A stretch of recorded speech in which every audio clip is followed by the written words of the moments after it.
In this video, we'll be discussing narcissistic personality disorder and living with it. And you might be wondering if you have narcissistic personality disorder, or you might be wondering if you're in a relationship or living with someone who has it.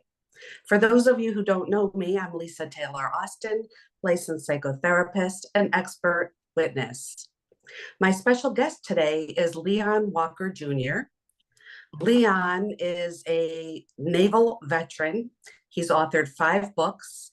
He's a motivational speaker, and he has a very successful social media presence. And I'm very excited to have him here with me today. Welcome, Leon. Thank you, Lisa. Thank you for having me. How you doing today? Good, good, good. How are you? I'm doing pretty good. How you hanging in there? You all right? Yeah. I just want to be clear that we're not here to diagnose anyone today. And I want to be clear about that because I do have licensing rights to be able to do that, but not with you. And so we won't be doing that today with you or anyone else. Okay.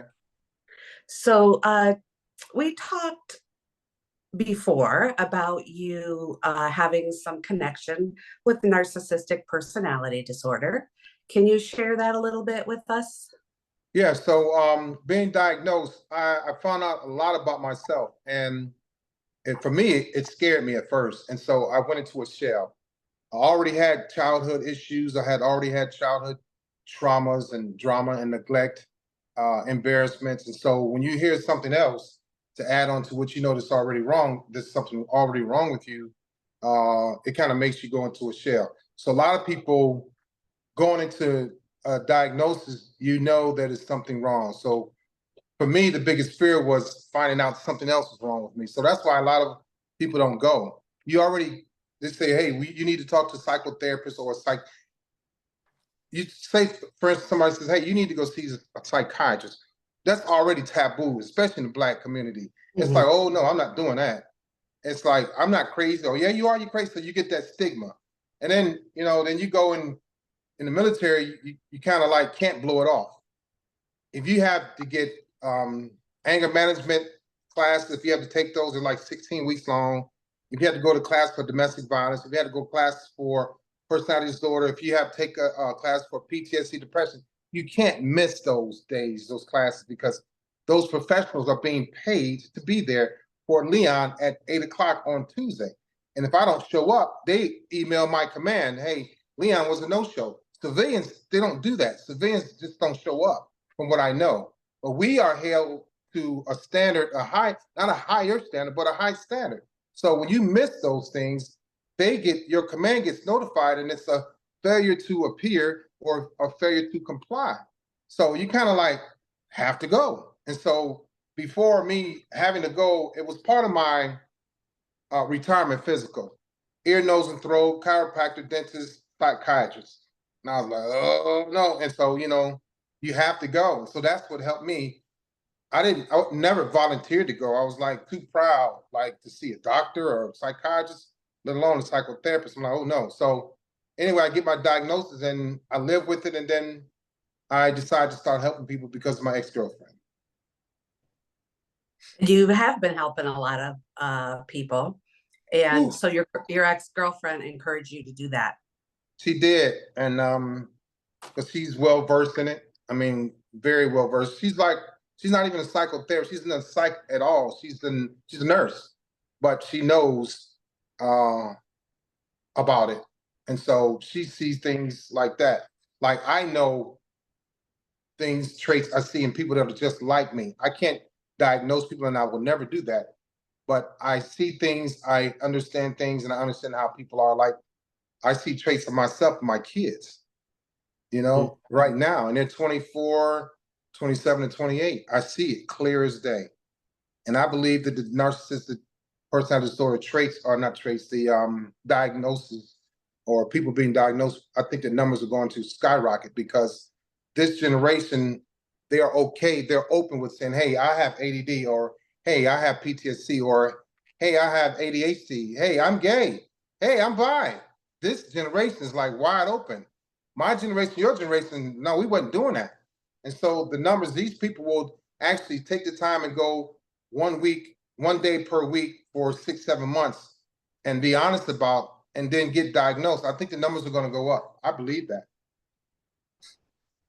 Yes, then there's many other reasons for that too, I think, but that's a different conversation, where my mind is going with that.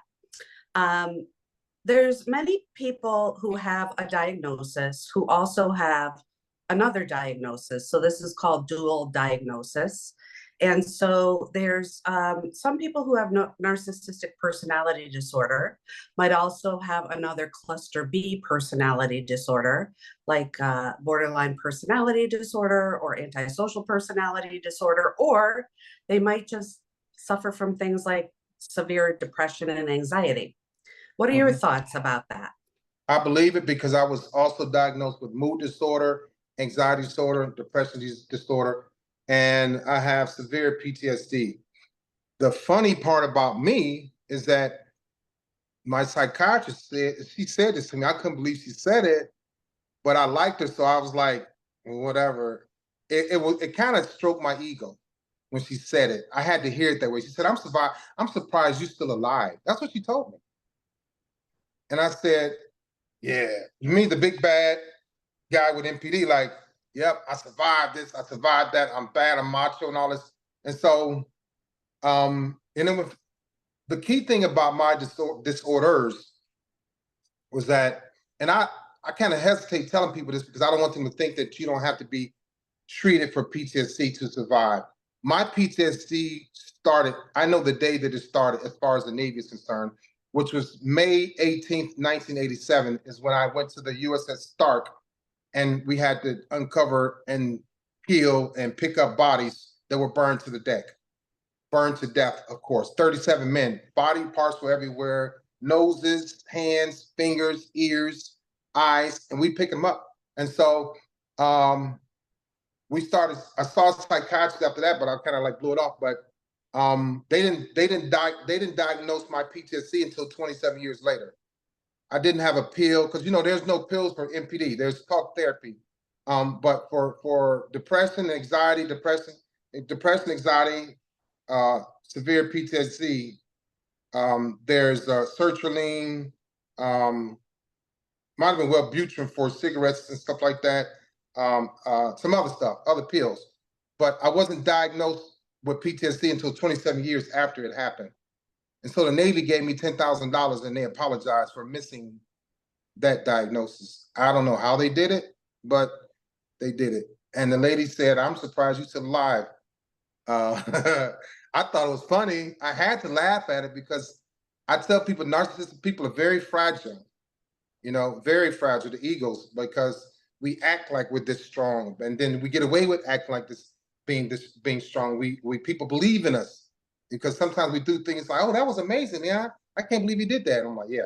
So I just go do more things. So I had to cover up the actual fragile little boy inside of me.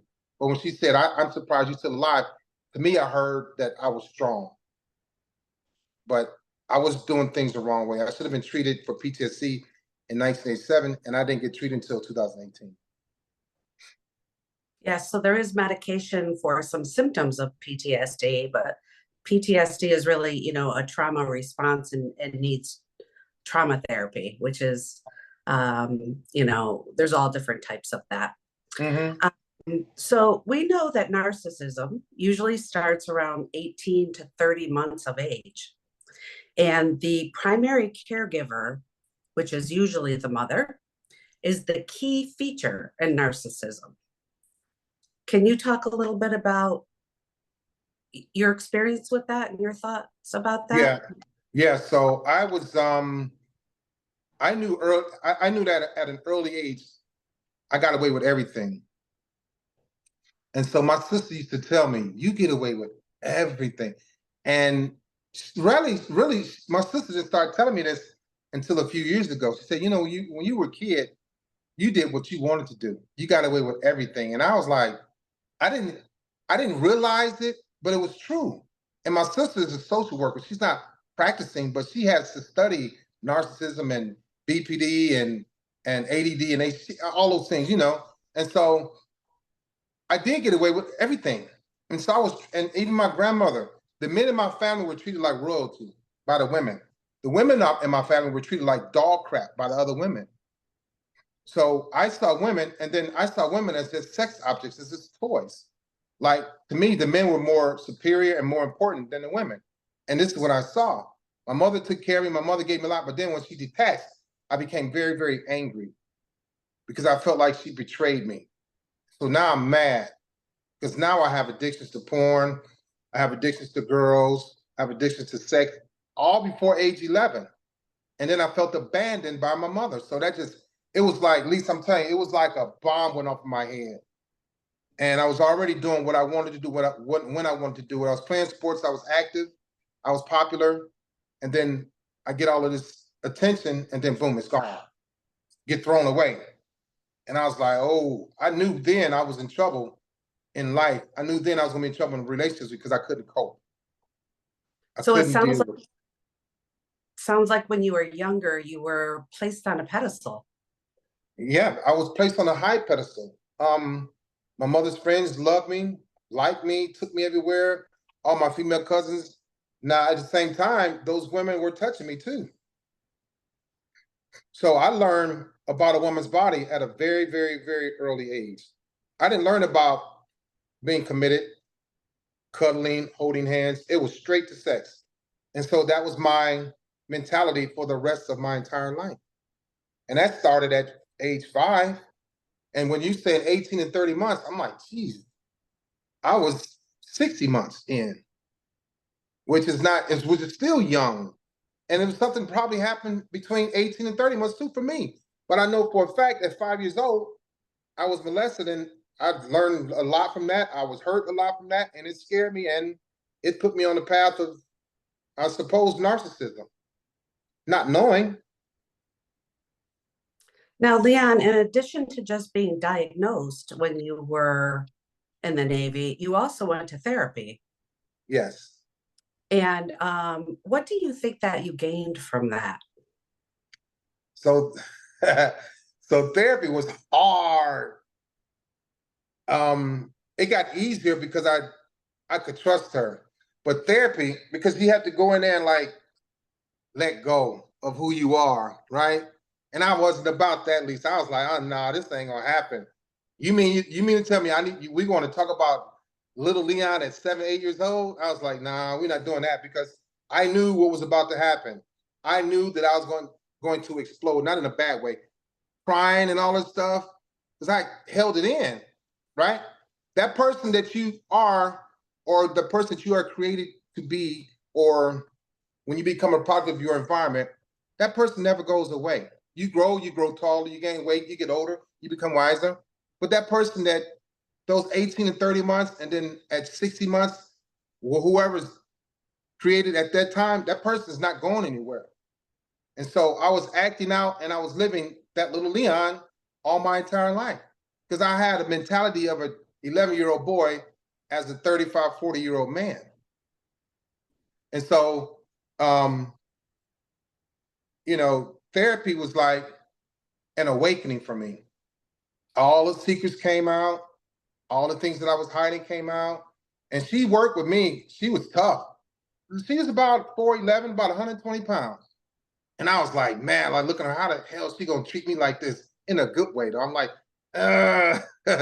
but it took some time. I walked out of therapy twice, and I go back to work, and they email, hey, Mr. Walker, psychiatrist said he left her office. This second time I sat in the office for 50 minutes. First time I told you it was 18, and I went back and I stayed for 50 minutes. And it was just, Lisa was so excruciating that because I had to go in and like be stripped.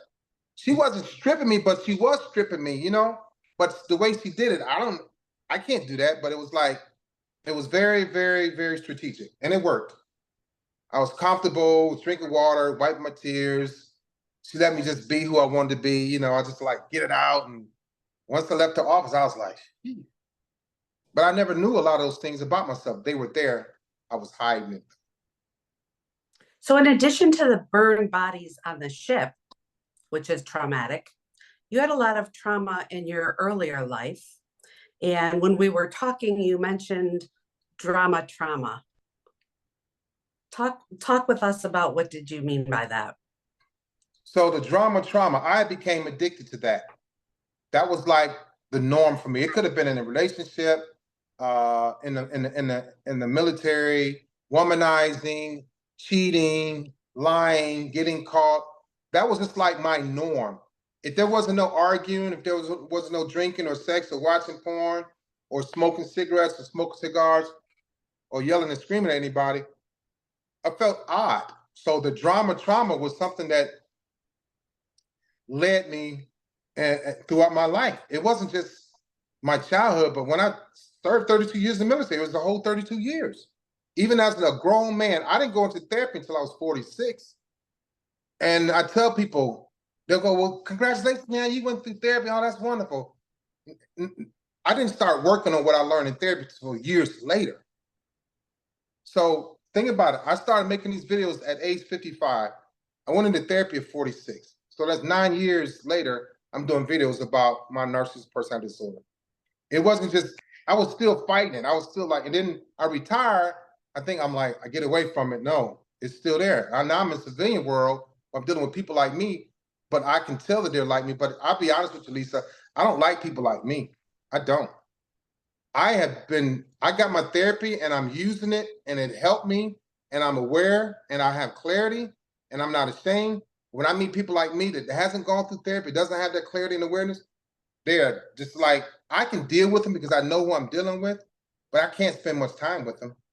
And so my trauma was, it was like they coexisted. I needed both. Even if I was doing something successfully and I was happy, it didn't last long. I had to go do something else and do something else and do something else. But when my ex-wife used to always tell me I look for hell. She said, you just look for hell. And I used to get mad. I only got mad when she said it because she was telling the truth. But I didn't know why until age 46. And it was years after I got divorced. So the trauma was something that I needed I needed that to cope. I did. Well, it was familiar to you, but also it sounds like it was exciting for you. I tell you what, Lisa, I'm glad you said that because when I had the drama and the trauma, it was euphoric for me. I got a rise out of it. I even enjoy making women cry, and I could sit there and watch women cry and not feel absolutely anything. I never saw my mother cry. I saw my mother get her teeth knocked out. She got punched in the mouth. My uncle did it, and my mother didn't even cry. I cried, and I saw my mother, I picked her teeth up, and her mouth is bleeding. She got a towel. I'm like, geez, Christ, my mother's not crying. And I shouldn't be crying either. And that was like, my crying like went away almost that day. So I know things that happened to me like on that day at that age. Like I was 8, I was like maybe 9 years old when I wanted to stop crying when my mother got punched and she didn't cry. And I was 11 when, I said, I don't want to be married. I don't want any kids. I don't want to love anybody. I don't want nobody to love me because my parents got divorced. 10 years old, my uncle's touching me. So I remember I have days earmarked permanently. And it's something that I can always talk about and go back to like it was yesterday. But the problem is I live that like it was yesterday, today. Not speaking today as who I am now, but before therapy from age 11 to 46. I lived like I was still that hurting little boy and I was just pushing everybody away. And I didn't even know why I was doing it. My exes told me, they tell me I do things. I'm like, what are you talking about? I didn't do that. I didn't say that. And I would deny it, honestly, but I did do it. So it sounds like you're very conscious of points in time in your childhood and also in your adult life that were key to you, where you actually made conscious decisions. And it's interesting you said that you don't like people who are narcissistic. And so one of the things that I know about narcissism is that narcissists are very defensive. So it's like always waiting for a fight. Yeah, always. And that was, so that, again, that goes to my liking to be in drama and trauma. I didn't like when it was peaceful, it felt like I wasn't doing something right. And being around, say for instance, if I'm around another diagnosed narcissist, right? It's like nothing's gonna really occur because I already know. Let's say he or she aren't, let's say they're not diagnosed, right? Let's say they got 10 different traits, right? If I can like pick up on certain things about that person because they're always, matter of fact, I got a friend, perfect example. I wish you could talk to him. I'm telling you, Lisa, I wish one day I'm gonna try to get it. Perfect example. Highly successful, overbearing, grandiose, verbally abusive, highly competitive, mentally abusive, uh, you name it, he's got it. And I want one day when he's comfortable, I want him to talk to you. We talk about that though, but I can deal with him. His wife says she knows that I'm a narcissist, right? She says, Leon, you are the only person that can deal with my husband. And she said, I know exactly why. I said, yeah, you know why. Because he has it, Lisa. I can't die. I can never do that. But if you were to meet him, or if you were to hear a conversation between he and I without you even being there, it would blow your mind. So something about him you like. Right. The thing about him is that I know what's wrong with him. So it doesn't bother me when he's overarching or overbearing. We went to throw axes on his birthday. His wife had this big party. My friend can do a lot of things, Lisa. He can shoot, he can throw darts, he can bowl, he can play pool, he can play basketball, he can fish, he can build houses. He is an amazing man, but he definitely has it. So anyway, we were throwing axes, and I never thrown an axe before. And so he couldn't do it. It pissed him off to no end. He stayed in there all the night till he got it. And I said, watch, I told his wife, I said, as soon as he figures this out, he's going to teach us how to throw an axe. And as soon as he figured it out, hey, everybody, come here. Look, let me show you guys. And he showed us how. But to me, it was funny, but everybody else didn't like it. They don't know what's going on with him. I know what's going on. So him as a narcissist, but he's not diagnosed. I don't even want to call him that. But I like him because I understand he doesn't bother me. So I know how to counter everything he says and everything he does. Everything. So when we're together, he instantly, matter of fact, I'm gonna be with him tonight. We're going to shoot pool and he's gonna bowl. And he's a perfect candidate, Lisa. Perfect candidate. But his wife says, Leon, you're the only person that he can really get along with. Because I don't like stifle him. I don't suppress him. I just let him. I just wind him up, let him go. That's what he's gonna do anyway. He's like, you don't know what the hell you're talking about. Yeah. In 5 minutes, he said, yeah, Leon, you're right, but I don't like what you're saying.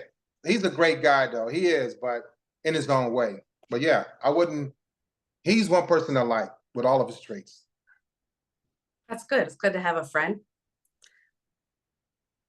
This is a shift, this question, and I think I know the answer. Do you think that you were and or are aware of when you were being manipulative? Or was it more the other person's response and reaction to you might let you know that, or you just didn't know at all? Oh no, I knew, Lisa, because going into whatever the situation was, I had to come out good or better. Whether it's an argument, whether it's a plan, whatever. No, I knew, I always knew. And I tell women like, well, Leon, does he know what he's doing? Yeah. If the man can get up and make coffee and smoke a cigarette and fill his car with gas and drive to work and lead people, you mean to tell me he don't know that he's manipulating you? I don't know, but women do the same thing, yes. But I knew, yeah, I knew, because I had to be prepared. And I probably, if they say you're just being manipulative, I would deny that, of course, because I had to make it seem like I knew that what I was doing was the right thing, or I'm smarter than you, or this is why it works because I'm better than you. I've done this first, you never done it, that type of thing. And I couldn't. And with my friend, I do that with him because I know why he's talking or why he gets into whatever situation. He's very competitive. So I know before he gets into the situation, he's preparing to win by any means necessary. Because to lose or to come in second or for people to not really believe you, it hurts like hell. And I had been so accustomed, so used to winning, being believed, being dominant, being the first one, being the better one since I joined the military. It kind of like high school kind of started a lot of that. Well, actually, it might have been junior high school because I was mad in junior high school. I didn't like junior high school. I didn't have any clothes to wear. I was shorter. I wasn't playing sports. Everything was stripped from me. I was sleeping on the floor again for 2 years. So I had this like anger that just kept growing, and I had this disdain for people, for my family, for the way we were living. Like, how come we can't live like those people over there? So I started finding ways for myself to survive. I started working at 8 years old with my mother in a bar, and I kept working. Then I started stealing when I got hungry. And so tying into what I'm telling you now is that I knew before the situation came to what it was going to be that I was going to be manipulative. I knew it. And it worked for you. Every single time. And for me, not to be manipulative was like too much like losing. But I didn't even realize when I was being abusive. But I knew that it was because I was very overbearing. But I could feel like I'm too much in a bad way. I could feel that. I could. And my coworkers, because I was a push. And it comes from childhood. This is how I became successful. You can do it too. If you're not gonna be successful, you just want to be lazy. And what was me? I was just like put people down, and yeah, I was a bit to be dealing with for sure. But to answer your question, yeah, I knew going into every situation. I knew being manipulative. Yeah. Yeah. There's some therapists who believe that narcissists can't change. I've talked to them, and I've also watched them, on different videos and things like that, talking about it. What's your thought about that, or your reaction to that? So my thought on that, my reaction first is I get upset when I hear that because it's a lot of people say, I see these comments. Well, we know they can't change. No, you don't. And the thing about it, Lisa, is most of these people that are out here saying this have never been with a narcissist. What is it, 6% of the population? That's a lot of people, but still, it's so rampant and they've thrown this word around so much that everybody thinks that everybody's a narcissist. And so I know let's just take it, this is what I do to people that are Christians. And they've told me this, you'll never change, it's impossible. And I said, and I do this, I was being manipulative. I was being evil when I did this. It wasn't that long ago. And I said, so all things are possible through Christ. Am I right or wrong? Oh yeah, that's right. So you just told me that I can never change. Well, and then narcissism is in the Bible too. Narcissist, I think his name is, looked himself, saw himself, and admired himself. I admire myself. I love me, whatever. But I switch it up on him. And I'm not a biblical guy. I'm spiritual in a way. I believe in things, but I wasn't born this way, Lisa. I became a product of my environment. This is what I explained to the Christian men and women, or the people that are just maybe Buddhists, whatever. You'll never change. It's impossible. It's not impossible. I wasn't born this way. So the way I was born, the way God had me is natural, loving, caring little boy. I just so happened to take a different path because I was hurt, I was damaged, I was injured, and I was upset. And I didn't want to be nice to people because being nice to people got me molested. Being nice to people made me addicted to porn. Being nice to people allowed my uncle to touch my penis. So, I'm not going to be nice. So I wasn't born this way. And so there are good therapists out there like yourself that believe in people like myself and are willing to help some of the most downtrodden, roughest people in the world. Like, for instance, Heal NPD, HEAL NPD. I think great videos. He says it outright. And then people will not have the audacity to not even believe him. Dr. Ramani has a video out there that says, these are the 10 things that narcissistic people can do to change their behavior. You can work on yourself. Is it hard? Yes. It's like a dope fiend trying to get off of heroin or crack. I was so used to winning and being looked at as a certain person and feeling good and getting attention and having all these girls and stuff. And yeah, that's hard to change. But one day I got tired, at least I got sick. I had a heart attack. Right. So when you hit rock bottom, oh, it's gonna be scary. You learn how to change some things. Like say for instance, you ate a bad hamburger one day and you got food poisoning. You know how bad that feels? You're not going back to that burger place again. So there's certain things that'll give you a knock upside your head. Say, hey, Leon. So yeah, those people that say that it's impossible, they're just lying. They're lying. They don't realize they're lying. They're saying it because they're hurt. Because you know what? That person didn't change for you. And I'll never say that to a woman, but that's what happens. Somebody can change for you, change for God. You change for your kids. You can work on yourself for people. I think it's possible. I know it's possible.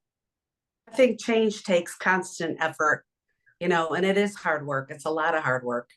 And, I would think that most people with narcissistic personality disorder don't want to change because, like you said, everything that you were doing was working for you.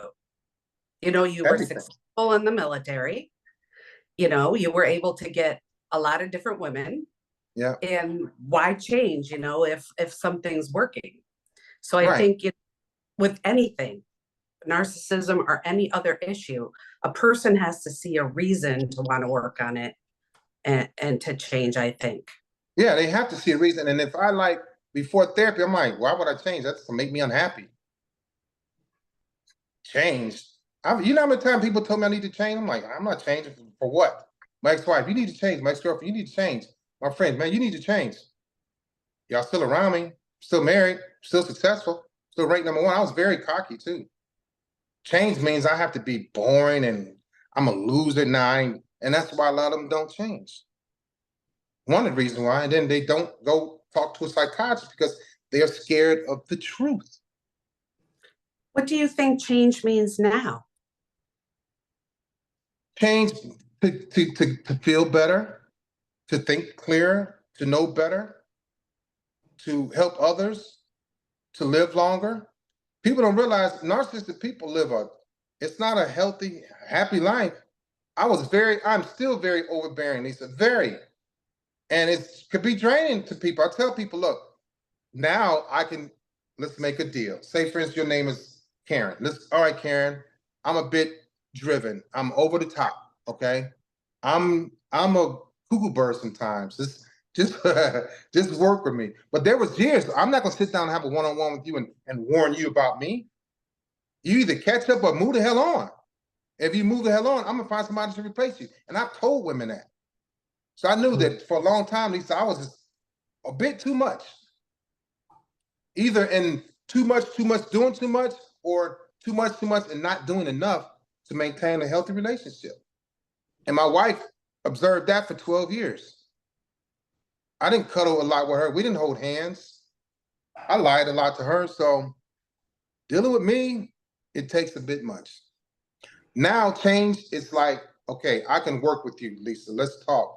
All right, Leon, well, okay, I got it. Yeah, you're right. My bad. I'm sorry. Yeah, I can do that now. Years ago, that was like the end of the world for me to admit to anything. Nope. I sit there and deny it, cry. You can cry. Get the hell on, leave me alone. I would say nasty things to change the whole topic. Because she was onto something. I didn't want to admit to it. I didn't want to face it.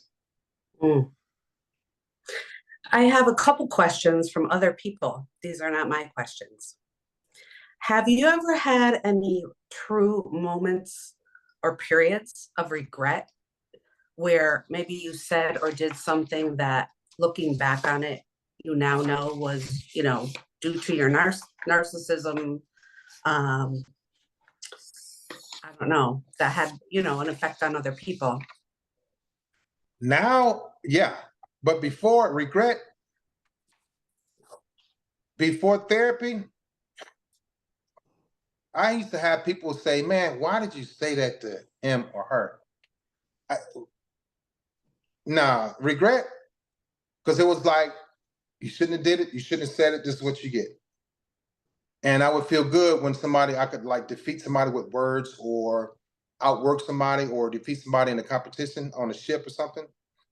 Regret, cheating the girlfriends, being verbally abusive years ago, couldn't care less. Could not care any less. But in therapy and then moving on and getting older and thinking about like, man, you really didn't have to do those things. You really didn't have to say those things. I wonder where I would be now. I did well in the military, like you said, but had I not been the way that I was, who would I have become? I was afraid of not becoming anybody. So my overbearing and my grandiose mindset, I didn't let that go. I wasn't gonna let it go. In the military, it's hard not to be narcissistic. It's really, unless you just want to cruise along and make it through the day. And I did 32 years. And every month, every week, every month, every year, Lisa, was competitive. And so Well, you were also in charge of other people. In charge of other people, yeah. So being a leader, it's tough because you have to understand the personalities, their family, their spouses. You got to help people. I was struggling back, because sometimes I would get into a mode where I didn't care. Like, I don't care. I don't care that your wife left you. Well, you know? And I'm like, geez. I told one of them, this is bad, Lisa. This is bad. I did this too. I had a guy that I was a bully. When you get advanced in the military, they give you power and authority. A whole lot of it. You can walk down the hallway and people just get out of your way because of your rank. I told one of my sailors, I said, I wish you would drive off the bridge and kill yourself. And he tried to do it. And God made me see it. I was on my way to work and I saw a truck in the ditch and the ambulances. I'm like, man, somebody almost went in the water. By the time I got to work, my boss said, hey, I need to talk to him. Like, what's going on? He said, did you tell so-and-so that he wanted him to drive over a bridge? I was like, yeah. And he tried to do it. He didn't die. But I did say that to him. And that's something I regret now. And Lisa, even then, when I saw the proof of my words, didn't bother me at all. It was like, that's what the hell you get. And he didn't mess with me. He did something, but I was his immediate supervisor. And this guy was actually a good guy. He still talks to me. And sometimes when he calls, I'm like, man, and I still like, look, bro, I don't know why I said that to you, man. This was in 2005, 19 years ago. And I'm now talking about regret. Oh, that's one of them. And my wife that married to me that I cheated on, I cheated and I got another woman pregnant, Lisa. And I didn't feel anything. that's common with narcissism. And as I look back on it now, how, dude, how do you not? I know how, but it's like, if I didn't have therapy, Was there any part of you that it was kind of exciting? Like, can I get away with this? Can I get over, Always exciting. It was always exciting. It was like a thrill. And I get away with it. And then when I told that guy to drive off a bridge, I got in trouble. Check this out. I got in trouble. And I did so much after that I was ranked #1 out of 21 guys that I was competing against. I was ranked #1 and I got promoted. So you really think I'm gonna feel bad about telling people to go kill themselves? No. In my mind, I say that, I do this, I get better. And back then, you could say things to people and really not get in trouble. That's when the label started to change, that you have to watch what you say to people. That abusive language and leadership was starting to phase out. And so I kind of got away with it. But nowadays, you say that, you probably get kicked out of the military. But yeah, it was a good feeling associated with that for me. Very good feeling. Yeah, it was a different time back then where Yeah, I agree with you. I don't think that would be acceptable now. no, it Who, wasn't. who have you looked up to most in society, a person in society or in the public? I had a few people. Mother Teresa, John F. Kennedy, Martin Luther King, Gandhi, Nelson Mandela, uh, let me think. It's a few more. It's a group of people that every now and then I pick up a book and read about them. That's quite a Prin- list that you just came Princess, up with. Princess Diana. Those people stick to me because I think about. And so people complain about them. They said Martin Luther King was a womanizer, but he still, you know, he affected the world till this day. Gandhi was a very strong-willed human being. Mother Teresa is another one. John F. Kennedy loved him to death. Didn't even know him, but I like, how they carried themselves. I liked how people liked them, and that's what I wanted. But I went about it the wrong way. They A did lot of, it. Go ahead. sorry about that. A You lot of the good? people, a lot of the people that you just mentioned are very kind. Very, very kind, and that's why I would look at those people and like admire. I'm like, how do you care for people like that? And I know Kennedy was a president, Martin Luther King was a uh, civil rights leader, and so forth. But Gandhi and Mother Teresa and Princess Diana, I was just like, man, I look at their courage and strength. I wanted it for the wrong reasons, though. I wanted it because I wanted people to see me as courageous and strong and not kind and loving and caring. I couldn't care less about the kind and loving caring. So I couldn't connect with them totally, but I had admiration for them. And so there's people in the military that I had admiration for that was very narcissistic. I had a lot of autocratic leaders that were rough. I had one that I'll tell you a story about one day. Oh, it was bad. He sent 7 people to the psych ward. I didn't admire him though, but when he would lead the way he was leading, we thought it was funny. Mm.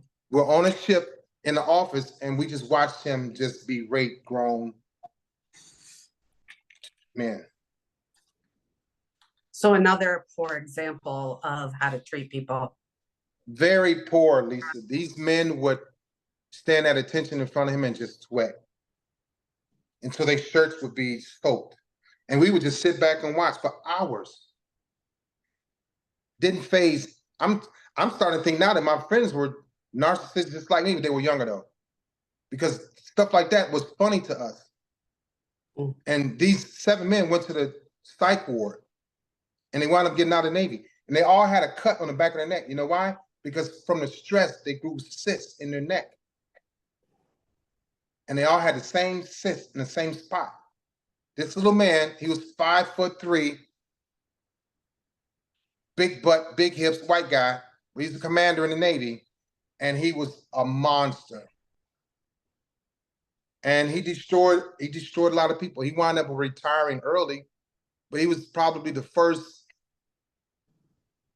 evil person I met in the military.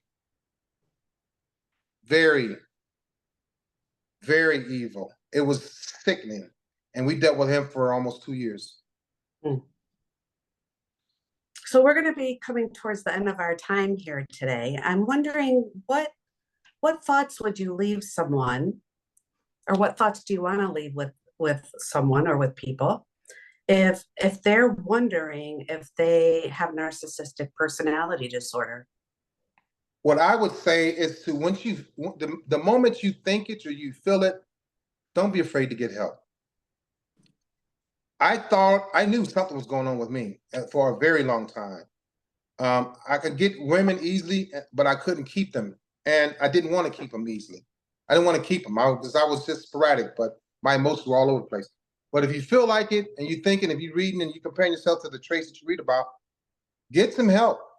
Call the crisis hotline at 988 walk into an installation, volunteer, go in and get some help, because the longer you wait, the worse off you're going to become. And if you're successful, you're going to miss out on things in life that you could get more of if you treat people better, if you treat people differently. If you don't get your success off the backs of other people, you can get further in life. Don't be afraid to admit to it. I was terrified to admit, because there was too much. Before I knew what narcissism was, I thought that I was crazy, but I was still functioning.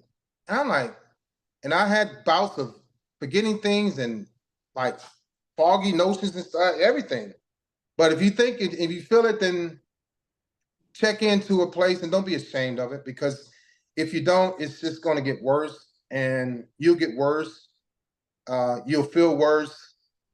You'll want more, but you can live a better life, a healthier life, by getting clarity and awareness from somebody that's professionally equipped to help you out. What about, what's your advice to partners of someone who is narcissistic, whether the person was diagnosed or not, they're behaving that way? Right. They're behaving that way. There's a very good chance that they are. I never tell people to leave anybody, Lisa. I don't tell people to get divorced or leave, but I tell them, hey, look, I'm not going to tell you to get divorced, and I'm not going to tell you to leave, but I will tell you this. Excuse me. Don't ever leave yourself. A lot of women leave and lose themselves for a man like me. They've done it.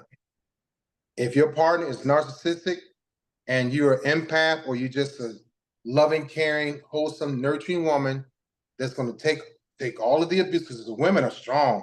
Y'all are stronger than I am. I'm not strong when it comes to emotions. Oh, no. I know. Women take a lot. You all endure a lot. You see a lot. You accept a lot. And if you're going to do that, you're going to miss out on a happy life that you can have. A lot of times you stop your life because of this. Oh, he can just get better. I know I can will him to get better. I know I can will him to want to love me, to want to get. No, you can't. You know why? Why, Leon? Because this man or this woman is dealing with possibly 200 years, like you mentioned earlier, drama and trauma. 200 years of untreated PTSD, possibly. Why 200 years? Because his grandfather passed it to his father passed it to me. My grandfather never told my father he loved him. Let's say he was 80 years old. My father died at 66. That's 146 years. Never told me he loved me. I'm 58. Let's go 200 plus years. I started telling my kids I loved them when they were younger, but I didn't straight out start telling them. My wife used to have to ask me, Leon, are you going to tell us you love us? And I was like, I didn't realize I didn't say it. But she knew. So if you have a partner, you got to make a decision. You got to set boundaries. You got to hold them accountable. And you can't relent. If you say something, do it. Stick to it. Because if you say something, you don't stick to it, they're going to go back and forth. Hey, I'm sorry. Hey, I love you. Hey, I miss you. They're going to buy you gifts. They're going to take you on a nice weekend, and it's going to start all over. Without that professional help, they're going to still cheat. They're going to still lie. They're going to still gaslight. They're going to still give you the silent treatment. I know because I did it. I agree with you. Leon, it's always a pleasure to talk to you. Thank you so much for your time today. I truly appreciate it. And I'm interested to hear people's comments. So comment below on anything that you heard today. Take care. Thank you, Lisa. Bye-bye. Bye-bye.